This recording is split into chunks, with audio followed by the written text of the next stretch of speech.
Why is it that two people can eat the same meal, but one feels heavy and tired while the other still has energy to keep going? We've been told for years that it's just about calories, but the truth is far deeper. What happens in the 30 minutes after you eat determines whether your body stores that meal as fuel or as fat. And the difference isn't about supplements or willpower. It's about one small, almost invisible action you can take right after eating that flips the switch on your metabolism. Move like this after your meal, and it changes everything about how your body handles sugar, energy, and long-term health. When you finish a meal, the real action doesn't happen on your plate. It happens inside your body. The moment food passes through your stomach and into your small intestine, your digestive system begins breaking it down into its simplest form. Carbohydrates become glucose, proteins become amino acids, and fats become fatty acids. Of those, glucose is the star player because it's the quickest and most direct source of energy for your cells. Within minutes, that glucose makes its way into your bloodstream, and now your blood sugar starts to rise. Your body doesn't like extremes, so it has a system to keep that blood sugar within a healthy range. The pancreas acts like the traffic controller. It sees the glucose spike and immediately releases insulin, a hormone designed to unlock the doors of your cells so they can take in sugar. If insulin does its job, glucose moves out of the bloodstream and into the tissues where it can be used or stored. It sounds simple, but here's the twist. What you do after eating has an enormous effect on whether this system runs smoothly or gets overloaded. Imagine you've just eaten and now you slump into a chair. Your muscles are basically turned off. They're not contracting, not demanding energy, not asking for glucose. So the sugar in your blood has nowhere urgent to go. Insulin has to shout louder, releasing more and more to push glucose into storage mode. It's like having trucks lined up on a highway with nowhere to unload. The longer they sit there, the more traffic builds and the harder it is for insulin to clear the road. Over time, this puts stress on your system and nudges your body towards storing that energy as fat. Now flip the scenario. You finish the same meal, but instead of sitting down, you stand up and take a short walk, or you move around doing light chores. Your muscles wake up. When muscles contract, they open tiny gates on their surface that let glucose slip inside without needing as much insulin. Think of muscles as thirsty sponges. When they're active, they soak up glucose directly, wringing the sugar out of your bloodstream almost effortlessly. This means less insulin has to be released and the energy from your meal is put to work instead of being stored away. The choice is stark. Sit still and signal your body to store, or move gently and signal your body to burn. It's not about burning. Picture this. It's Sunday afternoon and someone has just polished off a big plate of rice, bread, and a little too much dessert. Feeling full, they sink into the couch, phone in hand, and begin scrolling. At first, everything feels fine, but within 30 to 40 minutes, their eyelids get heavy, their body feels sluggish, and they start to wonder why the energy they expected from that meal has turned into a foggy crash. We've all felt it, and we often blame the food itself or think it's just normal. But what's really happening inside explains exactly why that crash hits so hard. As soon as the meal is digested, glucose from all those carbs floods the bloodstream. Blood sugar shoots upward quickly, like water rushing into a reservoir. The pancreas senses the surge and responds with a powerful release of insulin, trying to keep levels under control. Insulin's job is to push that glucose into cells. But because the body is at rest, the muscles aren't asking for energy. So insulin has to work over time, pushing harder and harder to clear the blood. The sugar levels drop quickly, sometimes even overshooting, leaving the person feeling tired, foggy, and craving more food. That's the crash. Your body just swung from high to low in record time. Now let's take the exact same meal, but change one thing.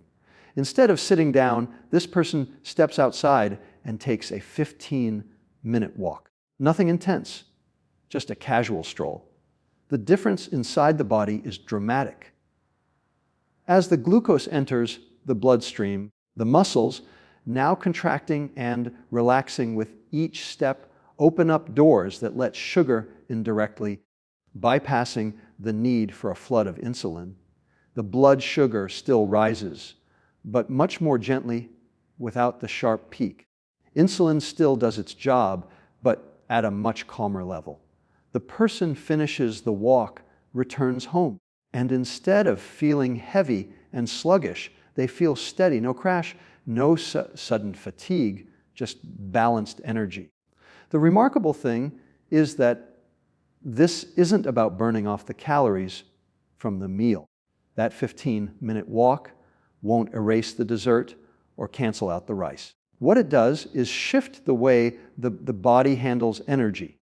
Instead of shoving glucose into storage under the pressure of high insulin, the muscles act as an outlet, using sugar right away, leaving the body less stressed and more stable. Energy is partitioned differently, more toward use, less toward storage. Do this once, and you notice the difference for a few hours. Do this day after day, and you reshape your metabolism. Each time you move after eating, you reduce the burden on insulin.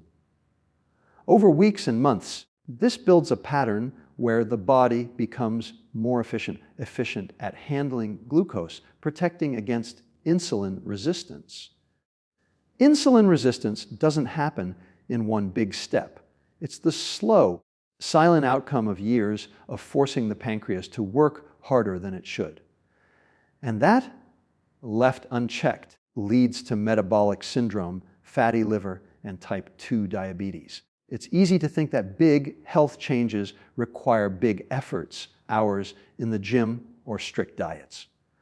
But here, the opposite is true. Small, consistent actions create the biggest impact. Standing up, walking, stretching, or moving lightly after eating may not feel dramatic, but it changes how your body treats the very food you just ate. Over time, this tiny shift builds a buffer against crashes, cravings, and long-term disease. It's not about doing more, it's about doing just enough at the right moment to change everything about how your body works. When you look at what happens after one meal, it might feel like a small detail. Either you sit or you move, but stretch that out over months and years, and the picture changes completely. Every time you finish eating and stay still, your body is forced to deal with a wave of glucose while your muscles sit idle. That means insulin has to step in more forcefully again and again. Think of insulin as a key that keeps unlocking doors to push sugar inside, but the locks are getting tighter over time. The more insulin you need, the more resistant the cells become, and slowly the system starts to fail. This is how insulin resistance begins, not as a sudden event, but as a slow training program your body never signed up for. Day after day of big insulin teaches your cells to stop listening. When they ignore the knock, the pancreas has no choice but to shout louder, pumping out even more insulin. At first, the system copes and blood sugar levels look fine on the surface. But beneath that apparent normalcy, the cost is enormous. The pancreas is like a worker pulling double shifts, covering for a team that won't do its job. For years it manages, but at some point that worker collapses. When the pancreas can no longer keep up, blood sugar finally climbs unchecked, and type 2 diabetes becomes the reality. Along the way, other damage builds. Extra glucose that isn't burned is stored as fat, not just under the skin, but in the liver itself. A fatty liver doesn't announce itself loudly at first. It quietly accumulates fat cell by fat cell until the organ's function is compromised. This is why people can feel perfectly fine while the slow erosion of metabolic health is already underway. By the time the doctor delivers a diagnosis, the process has often been in motion for years. Now imagine the opposite scenario. After meals, instead of sitting down, you move just enough to wake up your muscles. In that moment, you're giving the pancreas a helping hand. Muscles take in glucose on their own, needing far less insulin to do it. The worker isn't stuck pulling double shifts anymore. He's got a team of helpers. Insulin levels stay lower, cells stay sensitive, and the vicious cycle of resistance never begins. This one simple action prevents the silent stress that builds up invisibly. That's the striking part about all of this. You can't feel insulin resistance as it starts. You can't sense fatty liver in its early stages. These processes don't announce themselves with pain or obvious symptoms. They build quietly, meal by meal, day by day, until the system finally tips over, which is why prevention is so much more powerful than waiting for treatment. Choosing to move after eating isn't about fixing today's energy crash. It's about reshaping the body's future. It's one of the few decisions that trades minutes today for years of better health down the line. Think about how often we eat in a day. 3 main meals, sometimes snacks in between. That means we're giving our body multiple chances every single day to either move toward health or drift toward disease. The beauty of this is that the choice isn't complicated, expensive, or reserved for athletes. It doesn't require a treadmill, a gym membership, or a personal trainer. The choice is as simple as deciding whether you'll sit down or stay lightly active after eating. It's easy to underestimate the power of small actions. We tend to believe only the big, dramatic efforts count. Running miles, lifting heavy weights, sweating buckets. But biology doesn't see it that way. In the minutes after a meal, your body isn't asking for intensity. It's asking for partnership. Light movement is enough to change the chemistry inside you, enough to help muscles soak up sugar and to relieve the pancreas from shouting with insulin. A short walk, a little stretching, standing while making a phone call. All of these tiny choices become massive over time. Consistency is where the magic happens. One walk won't save you, just as one skipped walk won't ruin you. But repeat the habit day after day, and you reprogram the way your body handles energy. You reduce stress on your pancreas, keep your liver from filling with fat, and hold insulin resistance at bay. These aren't abstract benefits. They are the difference between living decades with stable energy and health, or spending years battling fatigue, weight gain, and preventable disease. What makes this so powerful is that anyone can do it. There are no barriers except the decision itself. Every person, regardless of age or fitness level, can stand up and move a little after eating. And that decision sends your body a signal. Don't store this away. Use it now.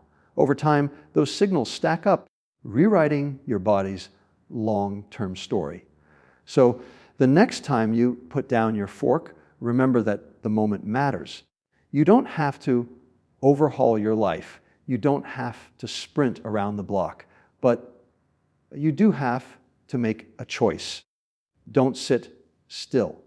Give your body that gentle nudge of movement. It's one of the simplest, most powerful steps you can take to change how your body handles food, energy, and even the quality of your years ahead.